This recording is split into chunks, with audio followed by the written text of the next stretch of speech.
তোর ভাগ বড়, না তোর ভাগ বড়, দেখ তোরটাই বড়, না তোরটাই বড়। যাও গ্রাম থেকে একটা পাল্লা নিয়ে আসো।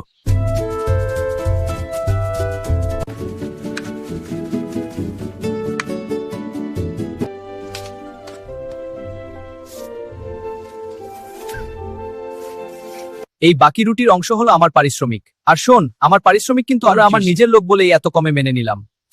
দুই ইঁদুর বন্ধু গৃহস্থের রান্নাঘর থেকে একটা রুটি উদ্ধার করেছে।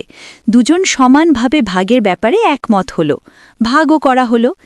তোর ভাগ বড়, না তোর ভাগ বড়, দেখ তোরটাই বড়, না তোরটাই বড়। কিন্তু দুজনেই ভাবল তার ভাগেরটা ছোট, অন্যটা বড়। তারা কিছুতেই একমত হতে পারছে না। পাশ দিয়ে যাচ্ছিল এক বানর। বানর ঘটনা শুনল, শুনে হাসল। ওহে বানর মশাই, আমাদের এই রুটিটা সমান করে ভাগ করে দিন। ইঁদুরদেরকে উপহাস করে বলল, আরে বলদের দল, এটা তো একটা খুবই সোজা হিসাব। তোদের মাথায় বুদ্ধি কম, তাই তোরা এর সমাধান করতে পারছিস না।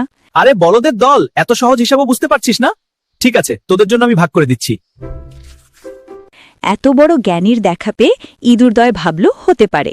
তারা বানরকে খুব করে অনুরোধ করল রুটিটা সমান ভাগে ভাগ করে দিতে। ওহে বানর মশাই, আমাদের এই রুটিটা সমান করে ভাগ করে দিন। বানর রুটি ভাগ করতে রাজি হল, আর মনে মনে একবার হেসে নিল। বানর ইঁদুরদেরকে গ্রাম থেকে একটা ছোট পাল্লা আনতে বলল। ইঁদুরেরা বলল, অগত্যা, এনে দিচ্ছি পণ্ডিত মশাই। যাও গ্রাম থেকে একটা পাল্লা নিয়ে আসো। দুই ইঁদুর এই বলে দৌড় শুরু করল গ্রামের দিকে।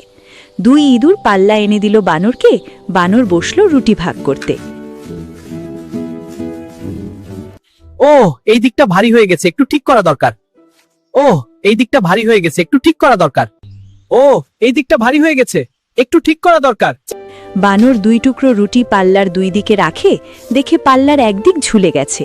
বানর রুটির বড় অংশ থেকে এক টুকরো খেয়ে আবার পাল্লায় দিয়ে দেখে এটা ছোট হয়ে গেছে। সে আবার অন্য অংশ থেকে একটু খেয়ে ফেলে, দেখে ওটা ছোট হয়ে গেছে। আবার বড় অংশ থেকে কিছুটা খেয়ে ফেলে এবং পাল্লায় ওজন দিয়ে দেখে। এভাবে চলতে চলতে সামান্য এক টুকরো রুটি ছাড়া বাকিটা বানর খেয়ে ফেলেছে। এতক্ষণে ইঁদুর দুটো টনক নড়ল। এই, তুমি কেন আমাদের রুটি খাচ্ছ? আমি তো ভাগ করেছি, খাওয়াটা তো আমার পারিশ্রমিক। আমরা বুঝতে পেরেছি তোমার মতলব। তোমাকে আর ভাগ করতে হবে না, আমাদের রুটি আমাদেরকে দিয়ে দাও। তারা মরিয়া হয়ে বলল, তুমি তো পুরোটাই খেয়ে ফেললে। তোমাকে দিয়েছি রুটি ভাগ করতে, খেতে দিইনি। আমরা বুঝতে পেরেছি তোমার মতলব। তোমাকে আর ভাগ করতে হবে না, আমাদের রুটি আমাদেরকে দিয়ে দাও। বানর এক অট্ট হাসি দিয়ে বলল, ওকে, তোমাদের রুটি তোমরা ভাগ করবে, তাতে আমার কি? তো এতক্ষণ যে তোমাদের জন্য আমি পরিশ্রম করলাম, তার পারিশ্রমিক দিবে না? এই বাকি রুটির অংশ হলো আমার পারিশ্রমিক। আর শোনো, আমার পারিশ্রমিক কিন্তু আরও বেশি। তোমরা আমার নিজের লোক বলে এই এত কমে মেনে নিলাম। এই বলে রুটির টুকরো নিয়ে বানর এক লাফে গাছে উঠে বসল।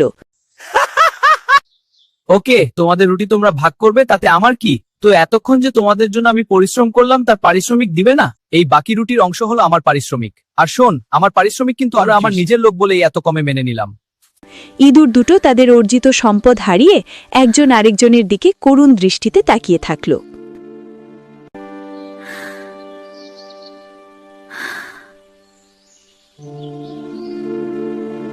বন্ধুরা, এই সমাজে আমার মতো বানর আর ওদের মতো ইঁদুরের অভাব নেই। লোভ, অবিশ্বাস আর অহংকার মানুষকে এমন সিদ্ধান্তে ঠেলে দেয়, লাভ নিয়ে অন্যরা, ক্ষতি হয় নিজের। বন্ধুরা, মজার মজার ভিডিও পেতে এখনই চ্যানেলটি সাবস্ক্রাইব করো। একটা লাইক দিলে আমাদের অনেক অনুপ্রেরণা পাওয়া যায়। ভিডিওটা বন্ধুদের সাথে শেয়ার করতে ভুলো না। ভিডিওটি কেমন হয়েছে তোমাদের মতামত কমেন্টে জানাও।